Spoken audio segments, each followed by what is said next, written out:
am so glad that you can join me for this special edition of The Right Stuff, where I talk to my twin sister, Lynette Roman, and her newest book, Awaken the Silvertail, coming up next right here on The Right Stuff. You are listening to the best, the only place to be on Tuesday night.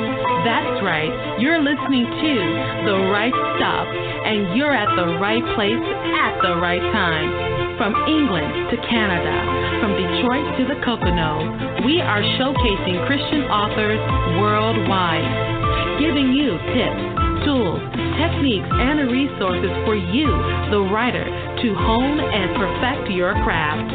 Tune in every Tuesday at 7 o'clock p.m.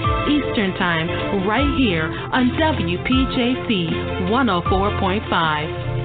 And your host, Parker J. Cole. Hi, and welcome to the show. I am so happy you are here with me today. I am happy because I get to talk again to a wonderful sister in Christ and my sister, my twin sister, Lynette Roman, about her newest book, Awaken the Silvertail. For those of you who have been following me, especially on Facebook, you know the struggles that my twin sister has been through as she has battled cancer. I am so happy today to tell you that my sister is now cancer-free. Hallelujah. Thank you, Jesus. I am so happy to say that. It's been a long, long ride and still a lot of things we need to do, but she is cancer-free by the goodness and mercies of God. So I'm so thankful to the Lord for healing my sister. And we're going to be talking about that throughout the show today, too. I also want to let you know about the fact that I will be at the Southern California Christian Writers Conference this year. It's in La Mirada, California at Biola University. I'll be teaching 2 workshops. Those workshops are taboo subjects in Christian fiction and harsh language and swearing in Christian fiction. We're going to be talking about that during my workshop, so I hope to see you there. If you haven't registered, simply type in Southern California Christian Writers Conference, and you can register online. Let me tell you, you're going to be so amazed by how many workshops and opportunities is going to be there for you. There's going to be agents there, editors there, publishers there, authors there, all kind of good stuff there. So you definitely want to go ahead and make sure you attend the first annual Southern California Christian Writers Conference. As always, I want to thank you for your support of my books, Many Strange Women, The Other Man, Vengeful Vows, The Cure, Dark Cherub, and the list goes on. I'm so thankful. I'm working on my news release to come out next month, so stay tuned for that. And I just want to thank you for always being there supporting me. If you've been wondering where I am on Facebook, just letting you guys know, I had to deactivate my Facebook account only because I want to focus and get this other book out for you guys. So if you're wondering where I am, don't worry. I'm fine. Everything's good. I just had to deactivate my Facebook account and just focus on writing. So I just had to let you guys know that too. If you want to call in and weigh in, you certainly can by calling in at 646-668-8485 and then press 1 to be live on air. Or you can hit me on Twitter at ParkerJCole, #RightStuff with your questions and comments. We're going to go ahead and take a quick short break. We'll be right back. Don't go anywhere. More with Parker and her guests on the Right Stuff Radio Show. We'll be right back. Have you read the latest issue of Sormag Digital, the award-winning literary magazine for multicultural readers and writers? Sormag Digital is available quarterly and showcases interviews with the best authors in multicultural literature. Sormag Digital features craft and business articles for those interested in writing. If you're looking for a good book, check out our book reviews on what's hot in multicultural literature. For writers looking for new readers to get in front of, Sormag Digital is the perfect place to introduce your book. We offer advertising spaces that fit your promotional budget. Get your free subscription on Sormag.com or order a print issue on magcloud.com. If you would like more information about Sormag Digital, check us out on Sormag.com or contact us at sormag@yahoo.com. Sormag Digital is the magazine for multicultural readers and writers. Question: if you write a book, everybody will rush out to buy it. Obvious answer: no. If you were a celebrity or if you had a huge marketing budget, then maybe you can get a lot of exposure for your book. Another solution would be to check out joeytweets.com. joeytweets.com is a promotion and marketing service with access to over 1/3 followers on Twitter. joeytweets.com has 3 packages available to fit any budget. That's joeytweets.com. joeytweets.com. Get some serious exposure for your books. We're back, and you're hanging out with the queen of Tuesday night, Parker J. and her guest, right here on The Right Stuff. Hi, and welcome back to the show. I am so excited you are here with me for this edition of The Right Stuff.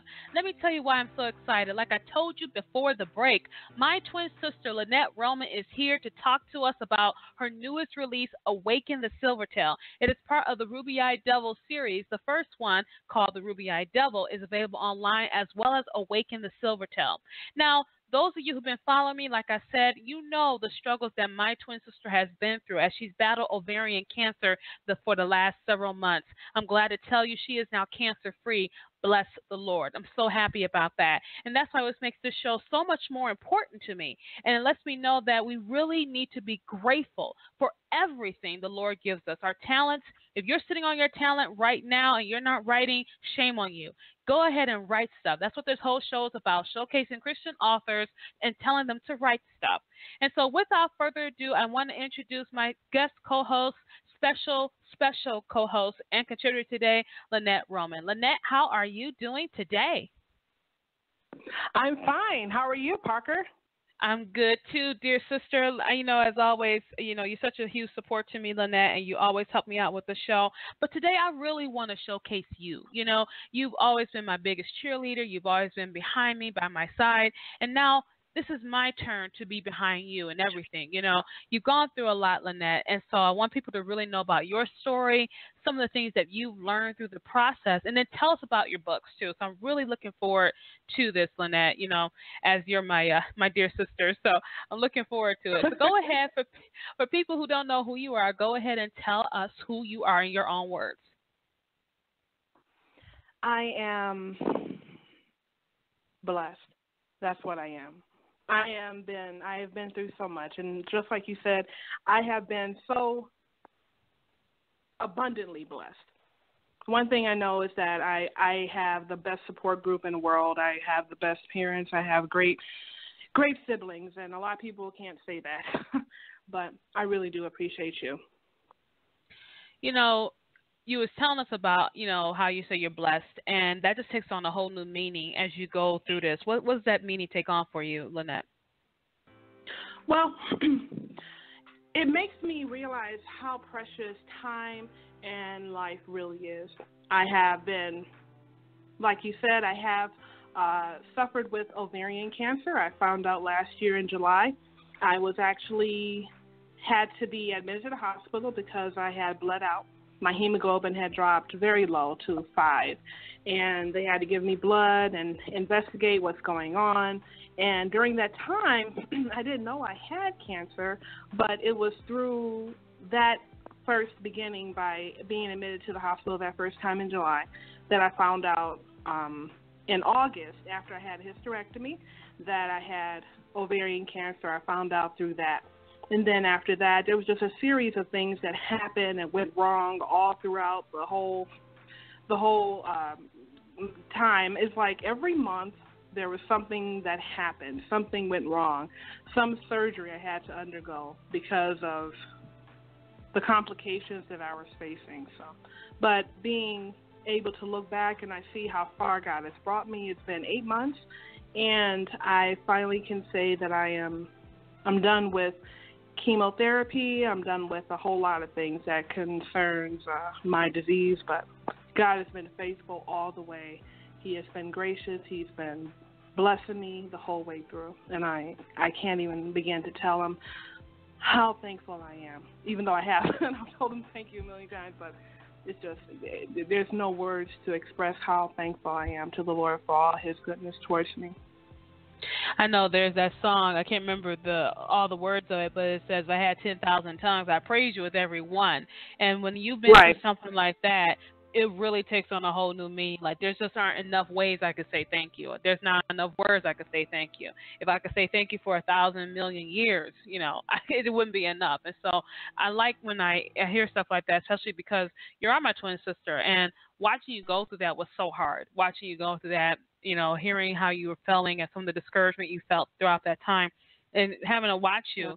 And it actually, Lynette, it actually helped me to learn about exactly what do I believe. You know, you can't go through something like that and still be the same, can you? No, impossible. Go ahead and expound on that a little bit for our listeners out there. I have definitely changed. You know, sometimes your personality can be one way, but after you endure something that's life-threatening, or as in my case, it wasn't life-threatening, but it was the problem. But after going through so much, you realize just how much you can endure. You never know how fragile you are until God puts you in the place where you are the most fragile. And I remember David, he said, Lord, teach me to number my days that I may know how frail I am. And that's definitely something that the Lord showed me. He showed me just exactly how much I need him, how much he is doing for me, and how little I can really do for myself. Without the Lord, I was telling them my Facebook, through my Facebook post back in July or August, I said, there is nothing you can do without the Lord. I said that a lot of people, what's frightening, Parker, is that a lot of people, they depend on their family, they depend on their friends for when things get tough and it gets rough, and they say, I'm going to live for my children, I'm going to fight for them, or I'm going to fight for myself because I know, oh, this isn't going to beat me, blah, blah. Tell you the truth, you don't know nothing. You don't know what can take you down. If it hadn't been for the grace of God, I know I wouldn't be here. Parker, when I found out, for example, when I found out I had cancer, the first thing the doctor said he wanted to do was put a Mediport in me, which is a very common thing to do. You want to main access to your artery or your big vein so that you don't have your small veins blow by just getting a simple IV. So I was very discouraged about that. I didn't want to get a Mediport. I knew all about it. But I had to go get one. So I did. And I had got it in September. And 9 days later, 9 or 10 days later, I had to go back to the hospital because my arm was hurting me for days. For days, I said, oh, my goodness, my arm, what's wrong with my arm? And I actually got so bad that I said, I can't move my arm. I went and I had said, you know what, I'm not going to eat anything right now. I said, I need to talk to the Lord about this arm. I said, I can't do chemo in this pain. And my father suggested it was just arthritis. And I said, no, this isn't arthritis. I have rheumatoid arthritis. I know what arthritis feels like. This ain't arthritis. So I had went and I took a fasting prayer. I didn't eat breakfast or lunch. My dad convinced me. He said, well, you just need to get used to the pain, blah, blah. It's just one of those things. And I was like, I can't, you know. And so I prayed, and the Lord showed me later that night that it was infected. I took a shower in the night because the heat had helped to relieve the pain. So I would take showers. I'd put hot compresses on it and everything. And when I looked, after taking a shower, I come out and the incision was leaking, just a little bit of leakage. And I said, what is that? And I said, what? But it was yellow. So I said, that ain't normal. So I had, I waited. I had called the nurse the next day, the chemo nurse who's over, you know, all the chemotherapy that's being distributed at the center. And she said, well, I'm supposed to see you in a few, tomorrow. Can you wait till tomorrow? I said, okay, fine. I've been dealing with the pain this far. Fine, I'll wait for tomorrow. So I did, and nothing, it improved. And I showed her, and doggone it, if it didn't start leaking in front of her. It didn't leak in front of her. And I'm like, well, it was. She's like, well, maybe it's just post-surgery leakage. Maybe it's just healing. I said, okay. Well, I left it alone. But the next day, I couldn't take it anymore, and I went to the hospital, and they said that the lady pressed on it, and it started leaking. She said, yeah, this was infected. She had took a culture of it, and it was infected, and it ended up being MRSA. And then I told her about my arm is hurting so bad, and she, my doctor had came in, my oncologist. He said, well, let me go get a ultrasound of your arm. And it had, by the time I went to the hospital, because I had waited so long, it had went into my neck. And so when I was in hospital, like I said, the oncologist came. He says, get an ultrasound, and he found there was a blood clot in my neck. And the blood clot had traveled from my arm to my neck. It got that bad. and it was in my jugular, and I was like, oh my goodness. So I got infected, had spent 8 days in the hospital with MRSA, and my port and in my blood, had staph in my blood, MRSA in my port, and I had a blood clot in my neck. And all I kept thinking during that time is, I can't believe people would actually try to attempt to live without the Lord or go through even the worst and best of times without him, because it's impossible. Anything could have happened. The blood clot could have traveled to my head. It could have traveled to my brain. It could have given me a stroke. But the Lord had let it be found before time. I pray over myself. I pray over everything when it concerns anything that comes inside of me, because these people are people. People make mistakes. Things happen. And by the time I found out, all these things went wrong. So the doctor, he didn't even want to take the Metaport out at the time, because he didn't want what happened on the one side to happen to the other side. But they did all this other test, and the lady was trying to find out what was wrong. This is after my blood clot had been, the issues had been panned out with that. I was back home and everything. I went to the lady. They couldn't access it. I went to chemotherapy, and my first day of chemotherapy, they couldn't access my port. And I'm like, they couldn't get it to run. So something was wrong. And I was like, oh, here we go again. So I had to go to the hospital. They had to go through a Metaport examination. The lady was trying to find it, and they said, well, it looks like it's twisted or something. They couldn't access it, even with a 2-inch needle. And I'm like, this is incredible. And my father, I told my dad about it, and he was like, he said, there's something must be wrong with this Metaport. And even though the doctor is trying to keep it in, God is trying to let us know something's wrong. So I went to the doctor. I was told to come back to the oncologist. I did. And I had, he said, well, it might be twisted. He said, we can turn it around. He said, it looks like it's twisted. We can do it here or the operating room. I said, well, we're here. I brought my dad with me to hold my hand. I said, so let's go ahead and do this now. So he did. And he went in my chest. And do you know that the port was broken in 3 places? And it was still, because he didn't want to take it out the first time when I was in the hospital. And when he finally did take it out, the Lord showed him that the port you put in was no good. So it was literally defective, what he put in. It had broke so easily, I guess, and it was in 3 pieces. And he took it out in 3 pieces. And all he could say was, how did this get bit? And I said, and I told him, then I said, at least now. He said, at least, I said, that's why the Lord had held everything up, because he did not want what could have happened to happen. And it could have went so many wrong ways, and the Lord wouldn't let anything happen. So he made sure the doctor could see himself that there was complications with this. It was broken. But my point is, that was just one incident. I had another one put in a month later. That I started chemo for the next 3 months, and all these things happened. But it's just, in the things that happen, when you don't have any God on your side, you will go through. And what if the Lord didn't stop it? What if you're one of those people the Lord said, you got so much pride in you, you won't even call out to me, even in a devastating state. You won't even call out to me then. What if I allowed the harm to come to you because you didn't call out to me for help?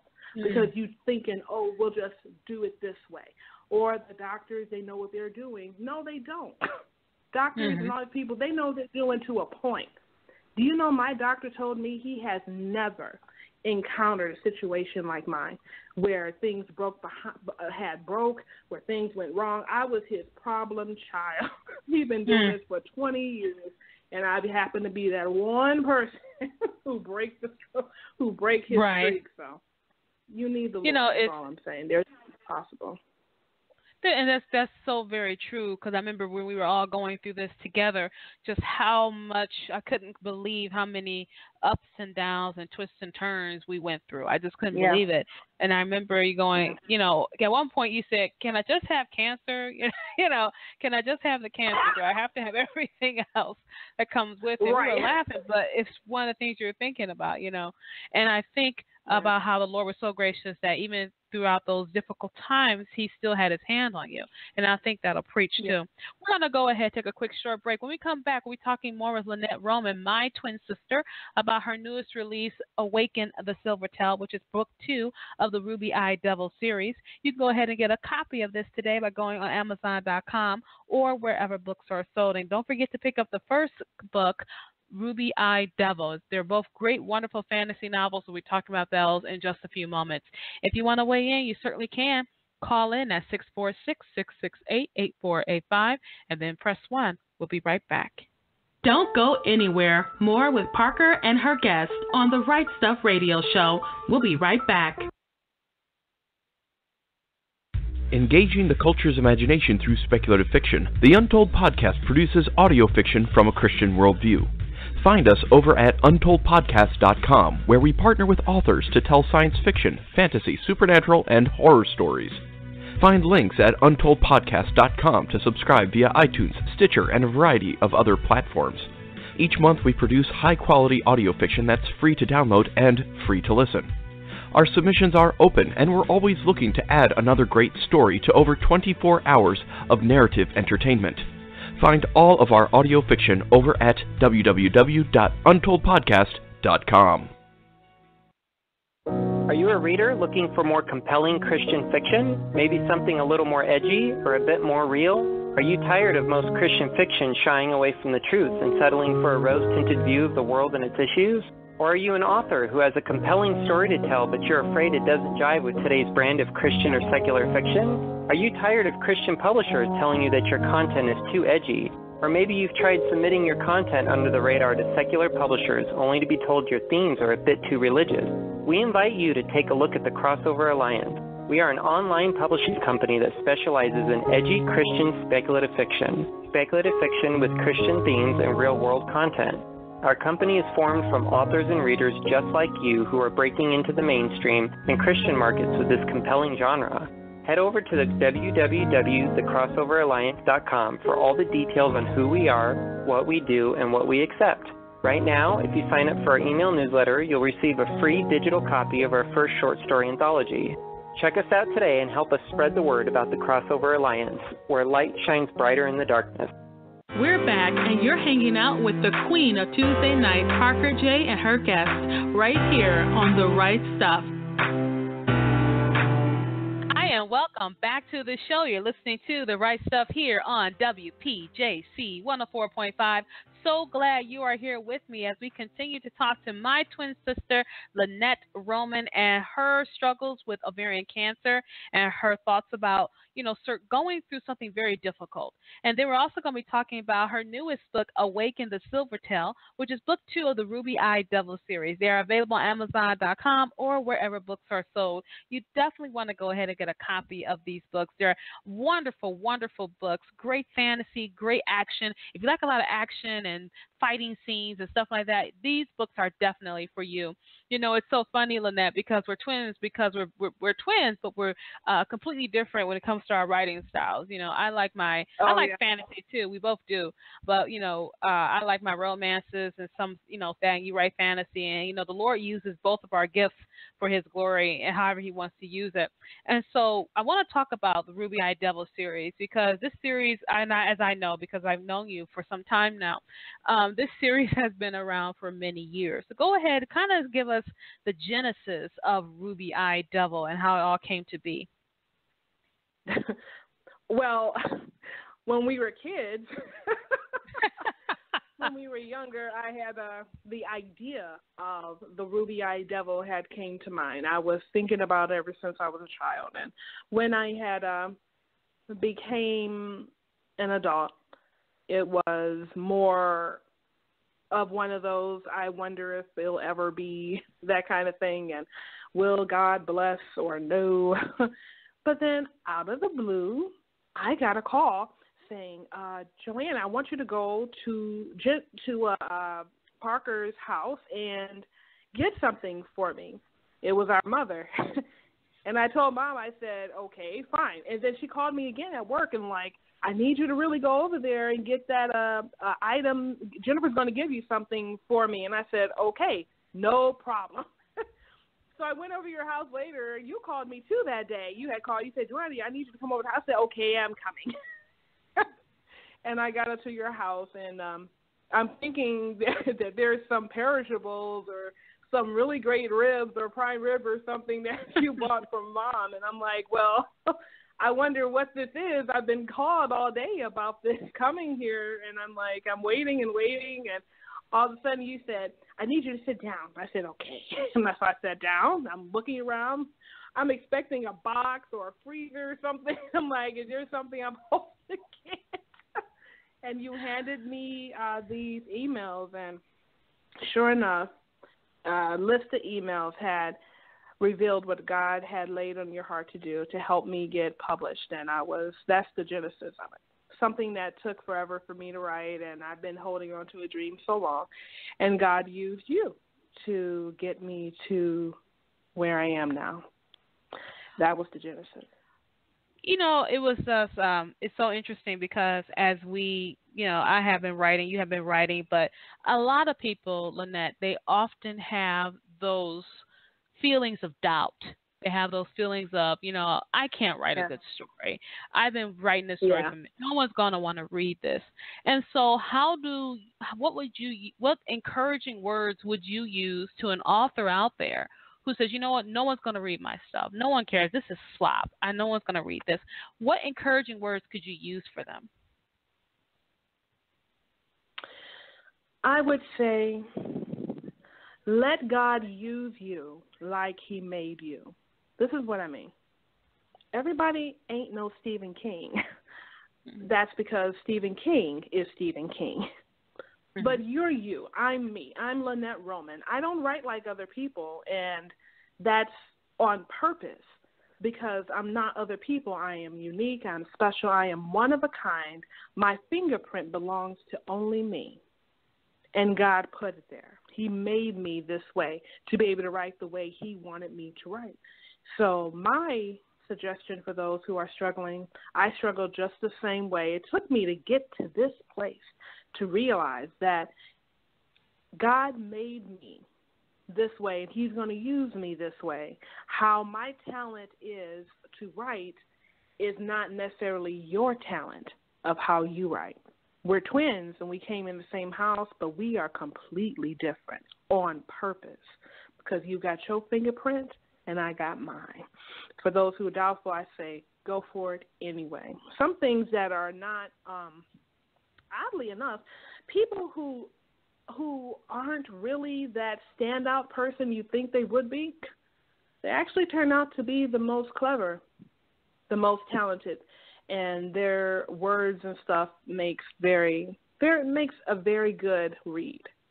When we talk about Ruby-Eyed Devil, we're talking about a character named Red. So go ahead and tell us, how did Red come to be in your mind? I mean, what you know, when she's a warrior, she's a queen, she's supernatural. She has this supernatural strength. Who does she personify? Does she personify who you want to be? Is she someone that you want to be like? Is that who you know? Tell us a little bit about Red in the Ruby-Eyed Devil. Red in the Ruby-Eyed Devil, she is a creature that I had imagined up. She is a Meviathum. She is the Queen Meviathum. And of her tribe, she is the strongest and the most powerful. She is actual mother of Meviathum, but we call her the Queen Meviathum. And she is a strong character. She is who I would love to be if I were an actual character. A Meviathum, right? A Meviathum. I'd like to have her powers. But yeah, she's a very powerful being. And what's significant about Red is that she, even though she's the most powerful being and she has all this clout and she has this big title, she holds a great deal of responsibility. She has a relationship with the Lord because her beginnings are not all that we think they are. You have to read the book to understand. And when she actually encounters the main character, she's the main character as well as another. It is for the purpose that God has placed over her life to pass on her name to this child who is Tammy Justice, the main character. And Tammy Justice is a child who goes through a whole lot whole lot of bad situations. But God has chosen this child to pass on the title Ruby-Eyed Devil from the Queen Meviathum because he wants that name to live on. So in the second book, Awaken the Silvertail, where are we in the series? Are we still with Red? Are we talking to Tammy? What's going on with her? We're still with Red. Red is still the focus point. She is faced with having to encounter the Silvertail. And the Silvertail is legend to be this evil being who had done so much wrong to Earth and the Skylands and the Waterworld. And he finally got sealed away. But now he's about to rise because his minion, his number one minion, broke free of his prison. And that's the first thing he does is freeze his lord, his master. And in doing so, it causes a chain of events that leads to Red having to encounter him and try to fend him off as best she can. So in the Ruby-Eyed Devil series, we're basically following the adventures of Red, who is the Queen Meviathum, and then basically how she impacts those that she meets, whether she has to kill them, fight them, or raise them in some way. That's how we meet Red, is that we're following her through this path. Now, in your book, you mentioned about these prophecies. And so tell us a little bit about the prophecies that's going on with her, without giving away any of the plot. Tell about these prophecies. The prophecies in the Ruby-Eyed Devil start with this Gani Teru. I call them a Gani Teru. They are seers. They can see into the future. And it is an ancient prophecy by Tatum Scrolls. And Tatum Scrolls had left 7 scrolls that are called the Seven Desolations. And the beginning of these desolations begin with the disappearance or the destruction of the Salt Sea. In the Ruby-Eyed Devil, Tammy is the cause of the destruction of the Salt Sea. In the prophecy, it is mentioned that the one who is born out of the first desolation is the one that the world should be cautious of because they are called the Tempest. And in that, the second prophecy, in the second scroll of the Second Desolations, meaning that every desolation is a place that will not be anymore. Literally, the geographics of the earth has changed between Earth, Skyland, and Waterworld. The geographics within each world changes, and that's why it's called the Desolations, the Seven Desolations. There are 7 places that are going to be taken down, and in their place is going to be raised one of somebody who is raised or brought forth from each desolation. And the very first one was Tammy Justice, even though she's a child, but she is prophesied in these scrolls of the 7 desolations to be the Tempest. And in the second one, the second scroll and the third scroll, all the way to the 7th, involves the Ruby-Eyed Devil. And it's trying to get to that place. Like you said, we're following the path of the Ruby-Eyed Devil as she brings up and raises her name from the ashes and all the things that she goes through and encounters, that things are necessary in order to raise her name and pass it on to this little child called Tammy Justice. What would you say, is your book take place in the real world? Does it take out, like the timeline? Is it in the real world? Is it just a fictional timeline, a fictional world? I mean, how does your world look? If someone's reading your book, are they going to say, oh, this is happening in this land, or this is happening where? Describe the setting for us so we can understand it. The setting is not real world. It's a fictitious time. It is based off of some real-world situations, biblical real-world situations. Like I introduced characters from the Bible, specifically the king Sennacherib. At the time, he's in the Ruby-Eyed Devil series, he is the king of the outside world. He is the king and of Assyria, as he was in the Bible. But his character is linked in through his son, and his son is under another character. I link it all in, but the world is the setting is of a fictitious time, but it's set in with some real biblical characters and encountering fictitious characters as well. What was your favorite part about Ruby-Eyed Devil and this new book, Awaken the Silvertail? What's your favorite part about it? Is it the characters that you fall in love with? Is it the story? Is it the plot? What do you love so much about the Ruby-Eyed Devil series? I love the story. I love going through chronologically. I love chronological order types of stories. I think the best stories are written for a character when they're young and then they grow up in that order. Not saying that there aren't the other kind that, when they're already grown and they're already into their powers and stuff, but I kind of like the types of stories that are like mine, that you start with a young character who's entering into their power and you see how they lead up to who they're going to be. Like Tammy Justice is going to be the Ruby-Eyed Devil, but she's not right now. The Ruby-Eyed Devil is Ruby-Eyed Devil, but when it's Red, all over, obviously. she's going to be Red. Yeah, I like those types. I think you got a point there.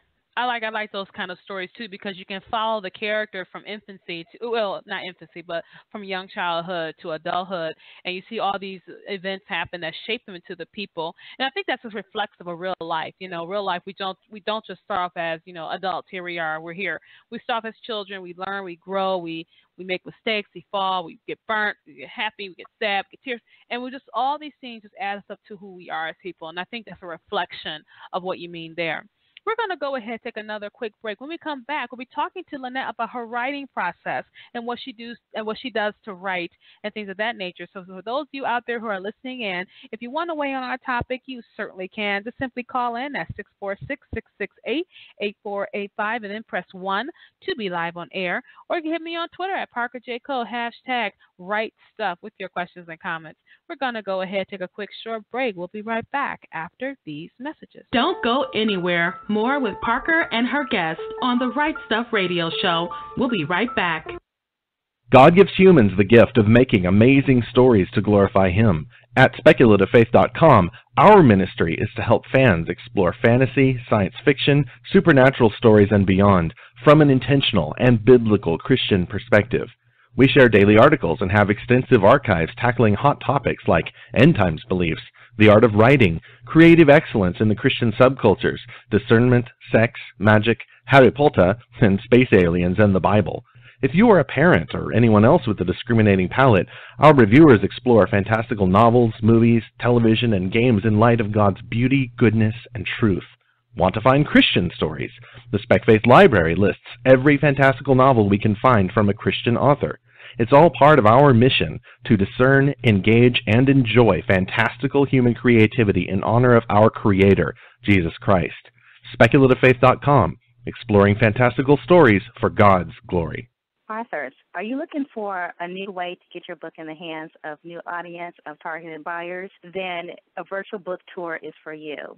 Right now, virtual book tours is an excellent opportunity for you to introduce your book and who you are as an author. Launching your book is very important. A virtual book tour will connect you with readers.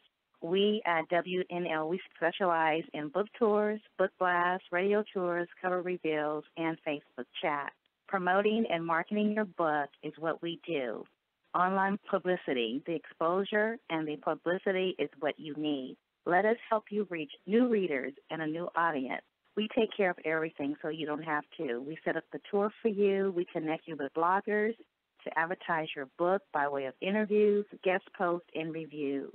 If you are an author of a newly published book, have an upcoming release, or just want to give a previously published book new life, a virtual book tour is your answer. Check our tours out at www.wnlbooktours.com. Visit me on Facebook. I am the owner, Paulette Harper.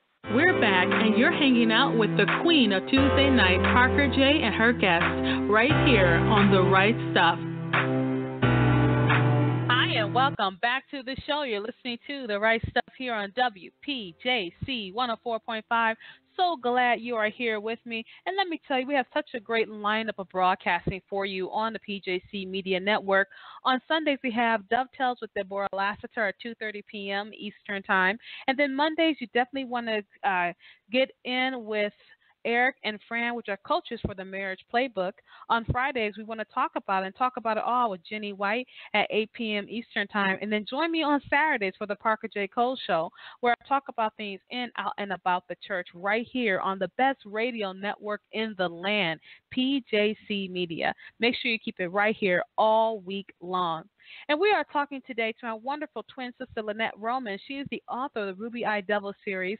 The first book is called Ruby Eye Devil. The second is called Awaken the Silvertail, which is just released within the last few months. And Lynette, again, thanks for being with me on the show, dear sister, as we continue to talk about, the struggles you've gone through, your writing. And now this show is always about encouraging authors to write. And some authors may have different things that they want to do when they get ready to write. And so what does your writing process look like? Honestly, Parker, I don't have a writing process. What I do a lot, though, I do research, and I when I feel the unction to write, I do. It's better to do it that way, because if you try to force something, you either go backwards on it and say, I don't think that worked, or maybe I have to try again. But when you got an actual flow for writing, that's when it's best to write. And we do have a caller calling in. Caller, how are you doing today? Fine. I'm doing well. Do you have a question or comment? Show. Oh, thank you. I wanted to ask Lynette. Lynette, how could you think of fantasy in the way you were? I was listening to how, as you described your book, and it sounds fantastic. What would have made you go in this direction as opposed to fantasies of today? What led me to be a little bit different is that I didn't want to be like everybody else. There's so many monsters out there. How many times have you read about a werewolf and a vampire and Godzilla? It's just, I want it to be different. And plus, God put different on my mind. It's a different type of fantasy. It's not a typical type of fantasy, but like I said earlier, I believe that everybody should the Lord use you how he made you. Don't force something. If I force it or try to make something out of what's typical, it just doesn't sit well with me. Okay, thank you.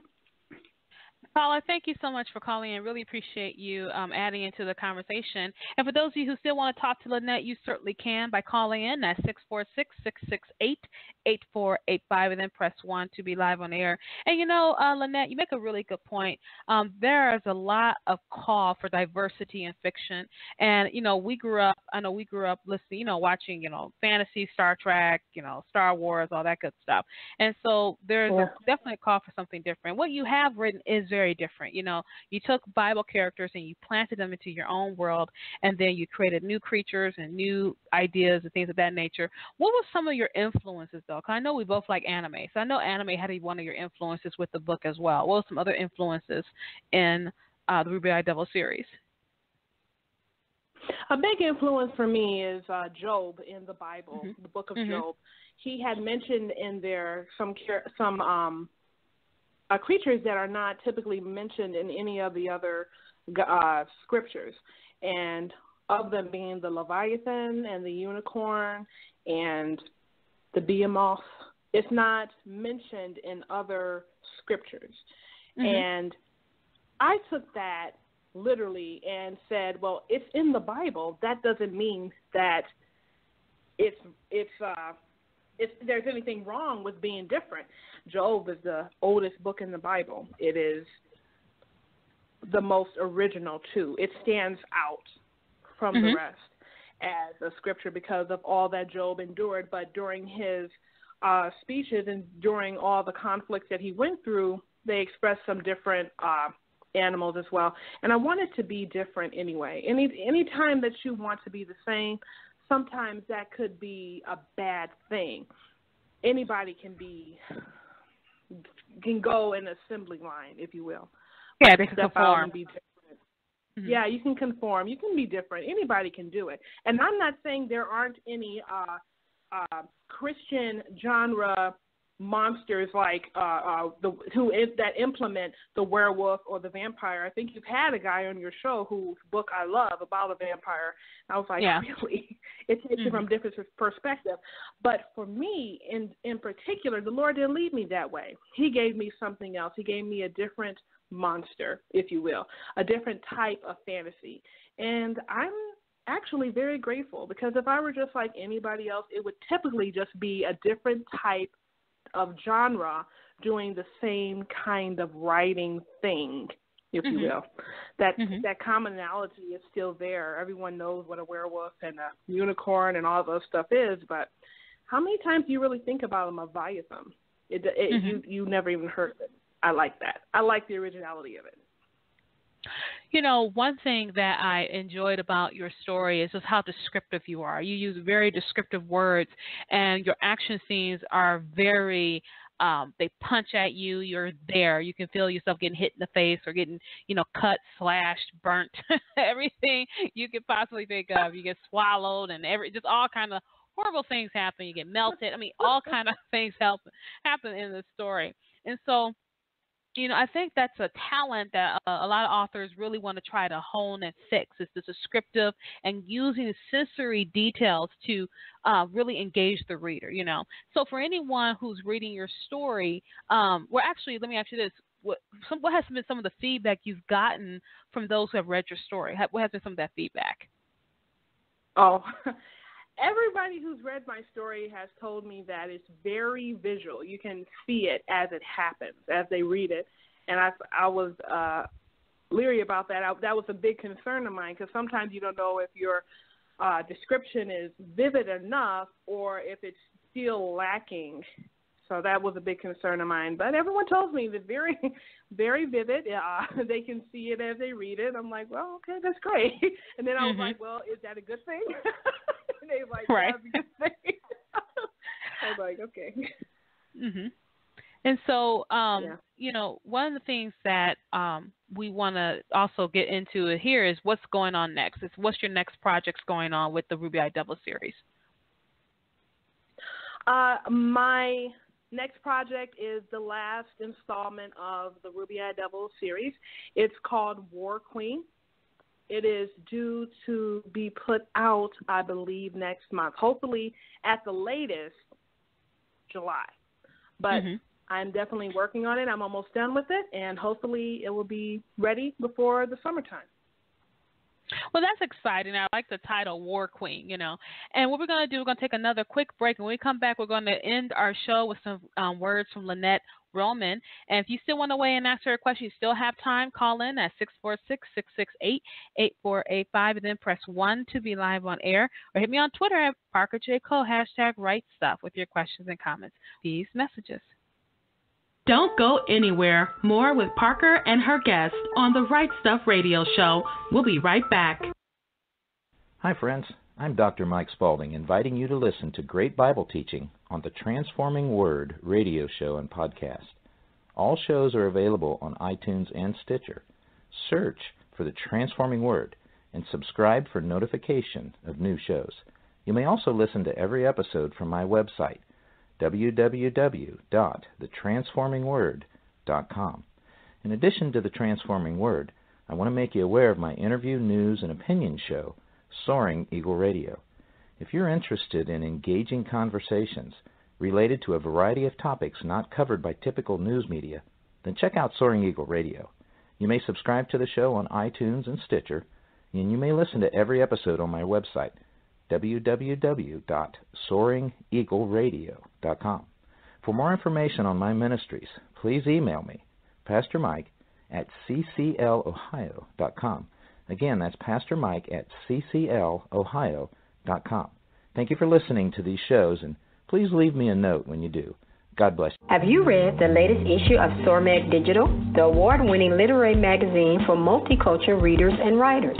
Sormag Digital is available quarterly and showcases interviews with the best authors in multicultural literature. Sormag Digital features craft and business articles for those interested in writing. If you're looking for a good book, check out our book reviews on what's hot in multicultural literature. For writers looking for new readers to get in front of, Sormag Digital is the perfect place to introduce your book. We offer advertising spaces that fit your promotional budget. Get your free subscription on Sormag.com or order a print issue on magcloud.com. If you would like more information about Sormag Digital, check us out on Sormag.com or contact us at sormag@yahoo.com. Sormag Digital is the magazine for multicultural readers and writers.